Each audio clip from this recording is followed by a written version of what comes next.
Dhaka, Bangladesh. They had seen the images of Rohingya Muslim refugees arriving hungry and exhausted after traveling days without food to reach Myanmar's border with Bangladesh. They had heard the stories of gunshot wounds and midnight escapes from angry mobs and soldiers.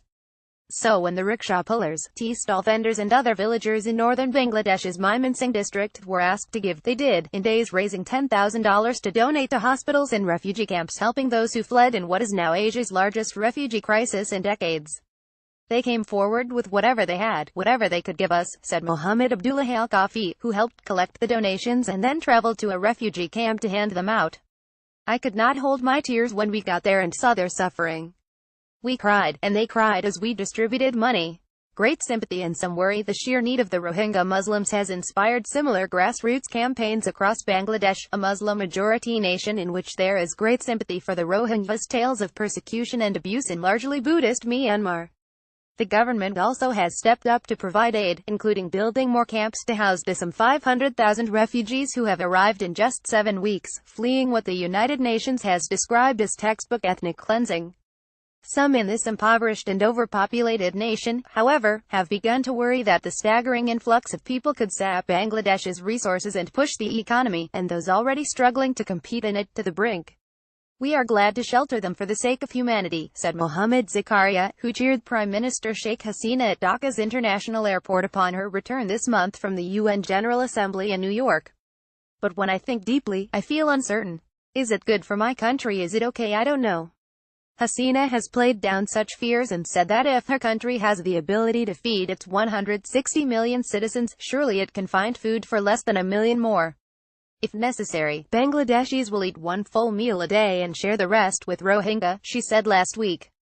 Nation impoverished still, the humanitarian effort has come at a steep financial cost for Bangladesh, where nearly a third of people live in poverty on less than $2 a day. The country had been sheltering hundreds of thousands of Rohingya refugees who had fled earlier rounds of violence in Myanmar, and the new arrivals quickly pushed existing refugee camps along the border beyond capacity. United Nations representatives in Dhaka said last month that handling the Rohingya crisis would require at least $200 million over the next 6 months, but since then, the number of Rohingya arrivals has increased by another 100,000. The figure we get from the UN is huge, and only a portion is coming from aid agencies and international community, said economist Kondikar Golam Moazem, research director at the independent think tank Center for Policy Dialogue. What will Bangladesh do for the rest? Expenses, concerns mount. It's unclear exactly how much Bangladesh has spent sheltering the Rohingya, but the government has said the forests it cleared for new refugee camps were worth $18 million alone. The worry is making its way to the streets of Bangladesh. While some are nervous about security and concerns that some Rohingya could be involved in terrorism, the greater fear is economic. There is anxiety that if the Rohingya stay they could take jobs from Bangladeshis.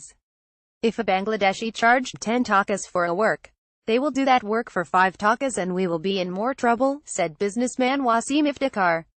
Another businessman, Robiul Islam Pulash, shared similar concern.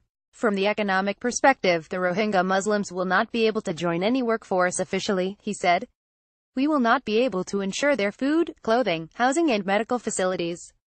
What we can do is help them temporarily, but I don't think this is a permanent solution. Paramedic Muhammad Ali Siddiqui was blunter in his assessment, saying ultimately the Rohingya would have to return to Myanmar. Otherwise, chaos could break out, he said. Rohingya must go home. The Prime Minister has insisted that the current situation is only temporary, and demanded that Myanmar allow the Rohingya to return peacefully to their homeland in Rakhine State.